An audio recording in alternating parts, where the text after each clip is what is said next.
Olá, amigos do canal Spook Houses Casas Assombradas. Aqui é o Rodrigo novamente e vamos abordar o quarto capítulo do livro O Diabo Revelado, de Lawrence Gardner.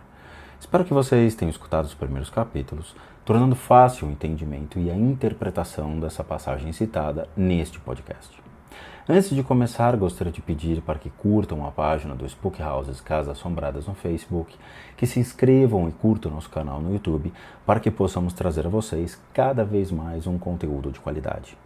Assim, sentem-se, acomodem-se e se preparem para muitas descobertas interessantes e bons sustos a todos. Em 1945, 2 anos antes da descoberta dos manuscritos do Mar Morto, foram desenterrados na cidade de Nag Hammadi, próximo a Luxor, no Egito, códices raros, escritos na antiga língua copta, datados do século II e III.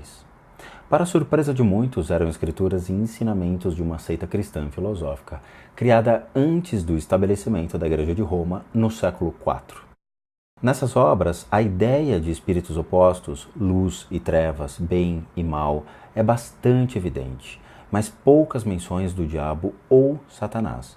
Devemos salientar, contudo, que o diabo era considerado real pelos cristãos gnósticos, carregando consigo a denominação de anjo caído, o adversário e o sedutor. Dessa forma, assim como visto no Novo Testamento, o nome do diabo é usado para personificar as tentações do lado escuro, mas sem menção sobre sua existência física. A primeira obra da doutrina religiosa a seguir, após a confirmação dos livros selecionados que fariam parte do Novo Testamento no Sínodo de Cartago em 397, foi o Corão Islâmico, no século VII. No livro sagrado dos muçulmanos, Deus é chamado de Allah, o único Deus, e o diabo é chamado de Shaitan. O Corão relata que Adão foi criado por Allah para ser seu representante na terra, e os anjos foram instruídos a curvar-se perante Adão. Todos eles consentiram de bom grado, exceto Shaitan, que enganou Adão e Eva, fazendo com que eles comessem a árvore da transgressão proibida. Essa narrativa assemelha-se à de Vida Adai et Evai, mencionado no capítulo anterior, na qual Deus ordena que os anjos se curvem perante Adão. Todos obedecem, exceto Satanás, que exclama: "Eu não adorarei aquele que é mais jovem e inferior a mim, e ele quem deve me adorar." Assim como o diabo bíblico é acompanhado por seus demônios, o Shaitan do Corão é acompanhado por Shaitans. Rigorosamente, o diabo é chamado de Al-Shaitan, ou o Satanás, com 87 menções no total. Às vezes é chamado de Iblis ou Jinn, que seria gênio, feito de fogo sem fumaça, por Alá, mas expulso de sua graça. Ele é caracterizado como comandante de todos os espíritos malignos, vagando pela terra e tentando seduzir e desviar os humanos. Bom, curiosamente, o personagem de Shaitan não desempenha um papel de destaque no Corão, exceto pela história de Adão e Eva.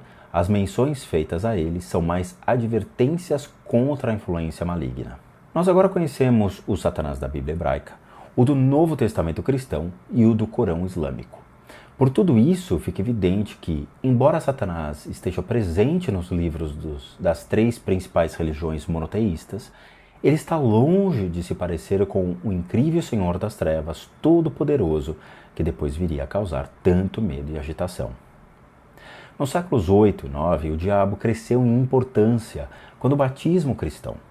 A passagem para uma vida correta e espiritual tornou-se também um ritual de exorcismo. Em 743, no Sínodo de Liptina, a renúncia do diabo foi acrescentada à confissão da fé católica e anunciou-se que os não batizados seriam atormentados no inferno. Mas foi só com a aproximação do primeiro milênio que o medo do diabo realmente começou a se alastrar entre os cristãos. Antes desse período, as pessoas não pensavam com tanta frequência ou nunca pensavam no diabo. A grande dúvida era se realmente as pessoas religiosas sentiam-se seguras sabendo que, de acordo com o Apocalipse de São João, Satanás foi aprisionado no abismo por 1000 anos e que somente na virada do primeiro milênio ele estaria livre de suas correntes, destinado a iniciar um novo reino de terror. Em todo caso, supunha-se que esse fato seria seguido do retorno de Cristo, o que levaria à guerra do Armagedon no dia do julgamento final e do fim do mundo. Aproveitando dessa questão, a igreja aprontou novamente, fazendo com que muitos daqueles que queriam aproveitar seus últimos dias ao máximo vendessem suas propriedades por valores irrisórios. Outros venderam tudo o que tinham e doaram o dinheiro aos pobres. Alguns investiram todas as suas posses em doações a missas ou à igreja, e com isso muitas pessoas caíram em grandes dificuldades e até mesmo na pobreza extrema.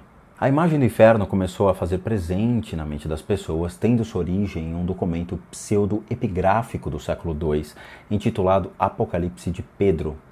De autoria desconhecida, o texto existe apenas em versão incompleta e descreve como os condenados seriam obrigados a se apresentarem nos portões do inferno. A história narrada é tão aterradora quanto o necessário para manter as pessoas sob o domínio da igreja, sem espaço para questionamentos ou contemplação. Um dos problemas que afligia as pessoas naquela época era como diferenciar Cristo do anticristo quando ambos surgissem. De fato, especulava-se muito se o anticristo seria o próprio Satanás ou apenas um emissário enviado para preparar o terreno. A febre do milênio parece ter tido início nos anos 950, quando o monge beneditino Atsu de Montier-Render escreveu seu tratado Libellus de Anticristo, sobre a chegada do maligno. Atsu parecia preferir a ideia de que o anticristo seria o filho do diabo, não o próprio Satanás. O pior é que muito do que se passou nos séculos seguintes com a terrível Inquisição, a caça às bruxas e a chamada Era das Fogueiras foi resultado das profecias de Atsu. Até hoje podemos observar a influência do seu tratado em filmes como O Bebê de Rosemary, A Profecia e O Chamado do Anticristo. 5 anos depois, outro monge beneditino chamado Abu of Fleury ouviu um pregador na França anunciar que o anticristo seria libertado no início do novo milênio e que o julgamento final ocorreria em seguida. Isso causou um completo alvoroço na mesma época, quando o exército alemão do imperador Otto I foi tomado pelo pânico por causa de um eclipse, interpretado pelos soldados como um sinal do final do mundo. Na França, quando muitos viram a queda da dinastia carolíngia, com a morte do rei Luís V como um prenúncio da chegada do anticristo, tanto a passagem de um cometa, mais tarde conhecido como cometa Halley, em 1989, quanto uma supernova no ano 1006, foram interpretadas como sinais do fim do mundo. O cometa foi visto novamente em 1066, quando o rei saxão Harold foi morto na Batalha de Hastings, e isso foi considerado o presságio definitivo. Claramente que a igreja adorou esse prenúncio de desgraça e criou seus temores no que chamamos de febre do milênio, fazendo maravilhas para os cofres da penitência e do batismo, arrastando multidões à confissão e à pia batismal para renunciar ao diabo e a todas as suas obras. Para a frustração de muitos, absolutamente nada aconteceu. Não houve nenhuma revelação impactante do anticristo, mas houve aqueles que disseram que isso era apenas uma ilusão, pois o diabo tinha muitas cartas na manga e surgiria quando estivesse pronto. E aí cabe a famosa frase do poeta francês Charles Pierre Baudelaire, no século XIX: o maior truque do diabo é o de convencer o mundo de que ele não existe, ao contrário do que é pregado pela igreja.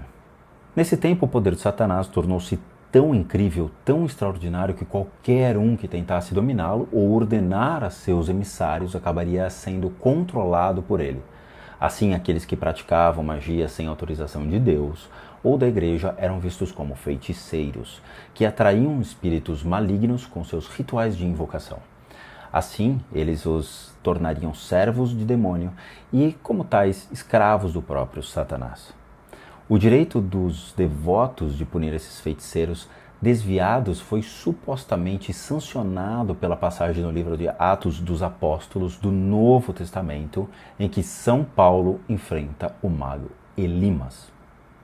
Agora eu pergunto a vocês se o conceito de prece, do latim precarius, obter por súplica, é uma forma de misticismo, direcionada ao auxílio ou apoio de uma fonte sobrenatural ou fenomenal, condenada pela igreja como bruxaria, porque em todo o Antigo Testamento observamos a prática como um costume israelita de sacrificar e queimar animais a Deus. Outro caso seria observado por São Basílio, o bispo de Cesareia, do século IV, por exemplo, quando introduziu um dispositivo para realizar suas preces dentro do cristianismo. Um cordão feito de lã com 100 nós, chamado chokti, dividido a cada 25 nós por um nó maior ou uma conta. Outro seria São Paulo, o eremita, a qual usava pedregulhos para acompanhar suas preces.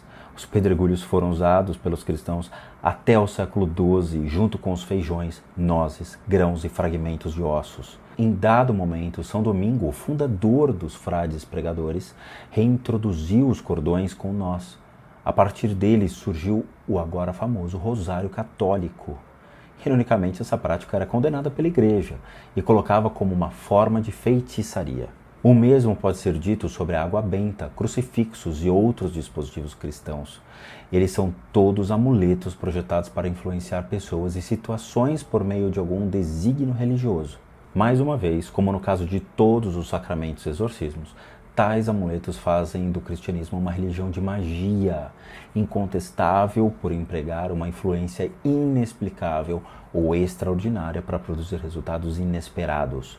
Mas, mesmo assim, a Igreja denuncia a magia realizada por qualquer outro grupo ou religião como profana. Questionada, a Igreja começou a defender a posição autoproclamada de instituição da magia sagrada, ao enfrentar inúmeros problemas que supostamente tinham origem diabólica. A Igreja era obrigada a reconhecer que ela mesma criava muitos deles. Os monges e bispos basicamente criaram a imagem associada ao diabo no auge de sua influência.